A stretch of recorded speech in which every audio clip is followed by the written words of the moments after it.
passava desde já a palavra ao engenheiro Rui Marreiros, que é administrador delegado, aliás, administrador executivo do EMAS de Beja, mas que aqui nos vai falar um bocadinho enquanto representante da APDA na Assembleia Geral da Euro e vai nos trazer um pouco a visão que a Euro tem, que a Europa tem tido, sobre aquilo que tem sido o desempenho das entidades gestoras de água na Covid-19. Pode? Obrigado. Cá está. Ora, bom dia a todos.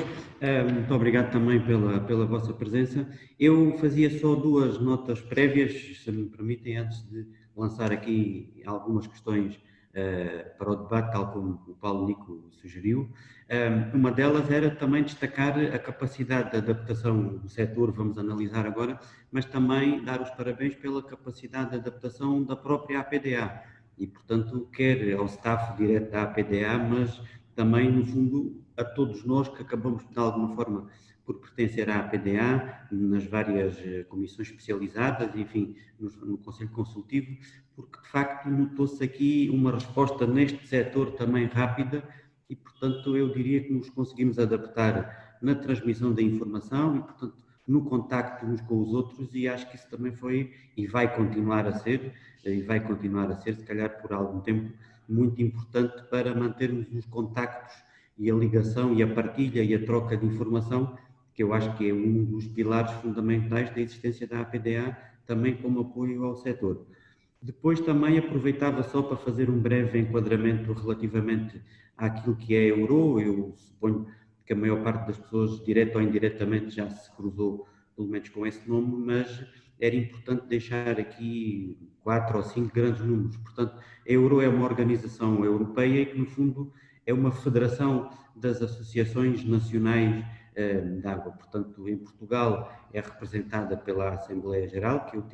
tenho o gosto de representar, por via da APDA, e depois cada um dos outros países, dependendo também da organização e do modelo que tem, faz representar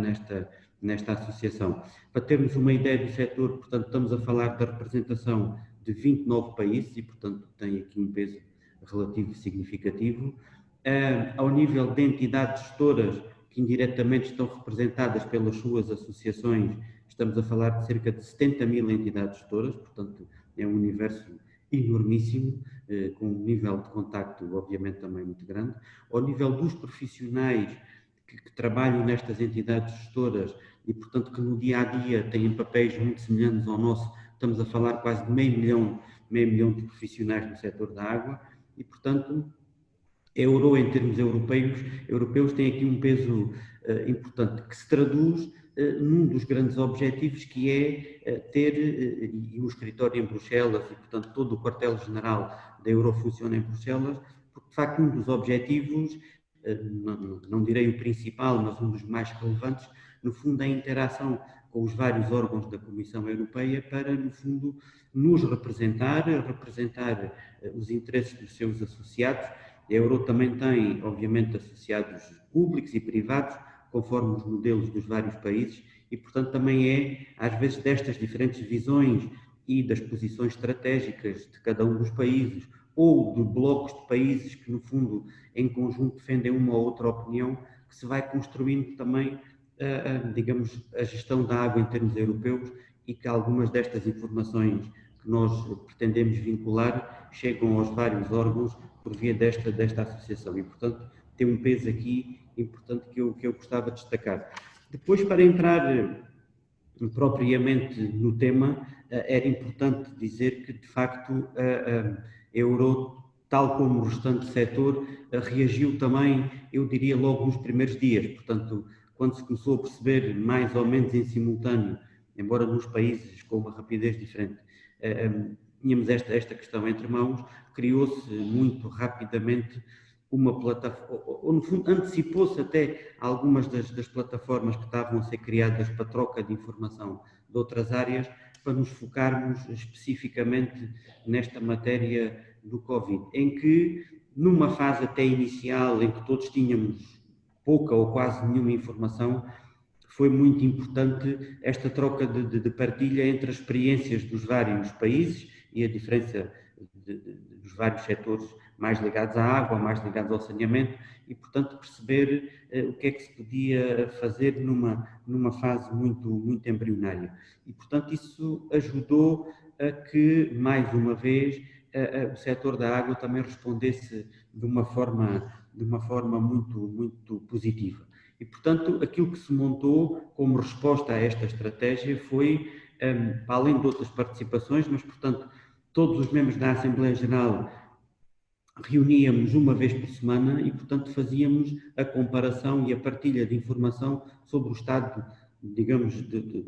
deste problema nos vários países,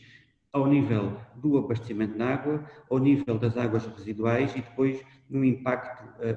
financeiro que isto podia estar a ter, obviamente, nas várias operações das várias entidades todas. Tínhamos depois também aqui, mais uma vez, o tal trabalho em rede, as nossas comissões especializadas que nós temos também na APDA, mas também os nossos representantes nas 3 grandes comissões da Euro, que é a Euro 1, 2 e 3, que no fundo são 3 grupos que se dedicam especificamente, um às questões ligadas à água para consumo humano, outro ligado às questões das águas residuais e, portanto, outro ligado aos aspectos de economia e legislação, que no fundo nos ajudaram também a fazer a ponte, ou nos ajudam neste momento, porque obviamente estamos a falar de um cenário que não terminou e muito pelo contrário, e portanto que fazem a ponte entre as nossas comissões e aquele que é o trabalho e a perspectiva da Europa. E, portanto, nesta análise semanal é feito o balanço, enfim, de tudo o que tem a ver com qualidade de serviço, interrupções de serviço ou outras anomalias desta natureza que tenham ocorrido ou possam estar a ocorrer no setor do abastecimento de água, no setor da recolha e do tratamento de águas residuais e depois no impacto que isso possa ter nas questões económicas e financeiras. E, portanto, o que esse balanço nos tem dito até agora, e eu passava já mais para esta perspectiva das conclusões, que não são conclusões, é o estado atual da situação, porque obviamente vamos ter que lidar agora com um período de incerteza até que consigamos ter aqui alguma normalização, mas aquilo que agora nós podemos dizer é que, tal como se verificou em Portugal, em termos, enfim, deste grande quadro europeu, o setor da água respondeu de uma forma perfeitamente eficaz. Portanto, não houve um reporte de nenhuma situação, para além das questões habituais que já se verificavam, que tenham posto em causa pequenos ou grandes abastecimentos em qualquer país europeu e, portanto, que de alguma forma pudesse contribuir para um agravar da situação. Portanto, ninguém reportou isso, nenhuma associação representativa de nenhum país o indicou.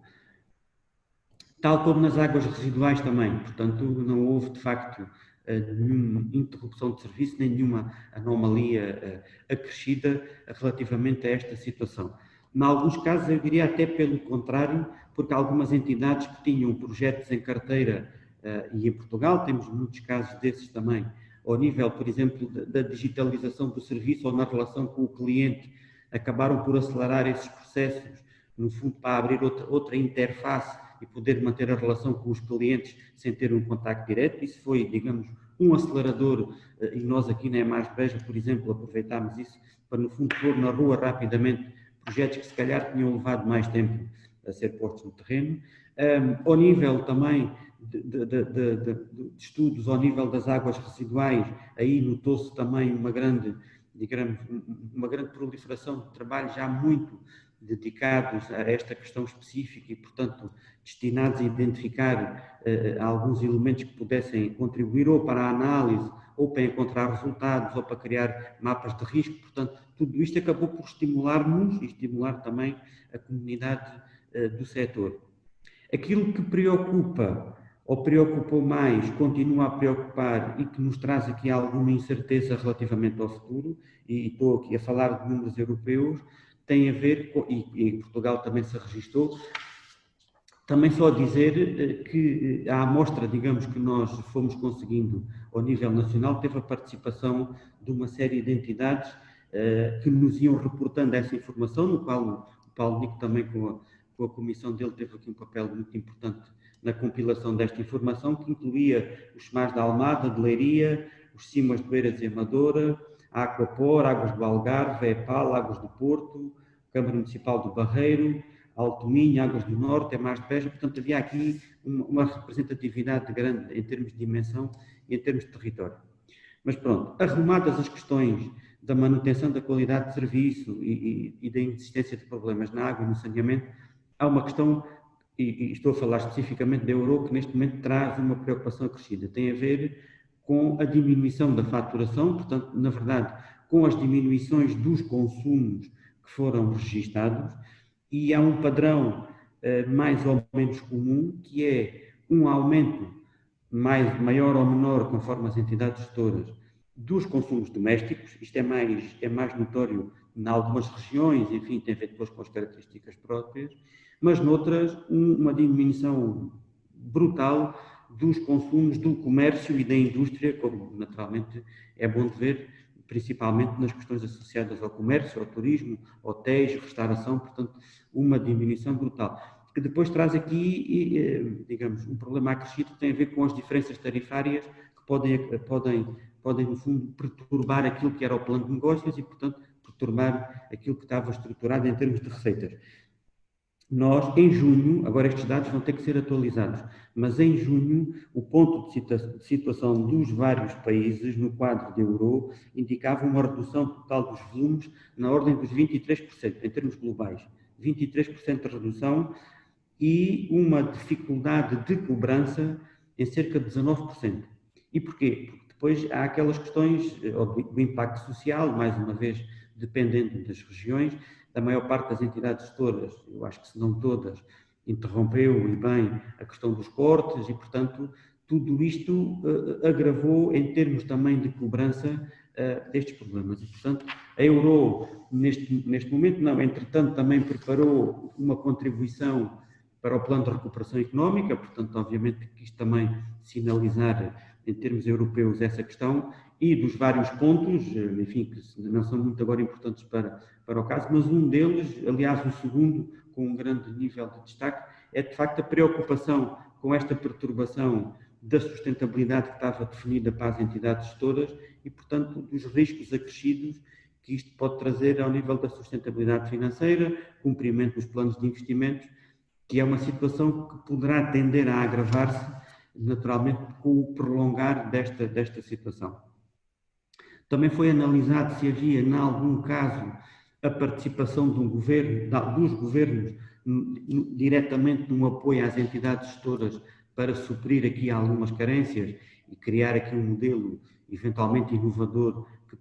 permitisse compensar algumas destas questões. É um modelo, enfim, há aqui muitas opiniões sobre isso, está, eu diria, no centro da discussão, a perceber como é que alguns apoios europeus podem, direto ou indiretamente, ser direcionados para esta questão, para além de todos os outros que nós esperamos vir a ter disponíveis no âmbito de infraestruturação e, portanto, de outro nível de investimento que possa ser necessário fazer. Portanto, o quadro é este, eu não me alongava muito mais para já, obviamente. Em jeito de resumo, diria que é um setor, Portugal e a Europa é um setor maduro, é um setor robusto, também e isso é uma nota, é um setor invisível, nós notamos muito isso, e portanto, invisível cumpre o seu objetivo, mas quando muitas vezes foi trazido, estou a partilhar aqui alguns desabafos que também me foram chegando, quando muitas vezes foi trazido, e bem, para o centro do reconhecimento técnico e até político, os profissionais da primeira linha, nem sempre os profissionais do setor da água estavam incluídos nessa primeira linha. E eles estavam lá e estão lá todos os dias, a todas as horas. Todos nós temos pessoas a trabalhar 24 horas por dia, porque, como eu dizia aqui aos meus, a última coisa que pode acontecer num cenário deste é acabar-se a água. Portanto, esse sinal de reconhecimento também pode ser agora uma oportunidade para nós também conseguirmos, obviamente, esse reconhecimento. E em termos estratégicos, eu acho que temos que acompanhar esta questão relativamente ao financiamento do setor e ao impacto económico que isto possa vir a ter de alguma forma. Para já era só, e obviamente vamos estar todos disponíveis para as questões que decidirem colocar. Obrigado.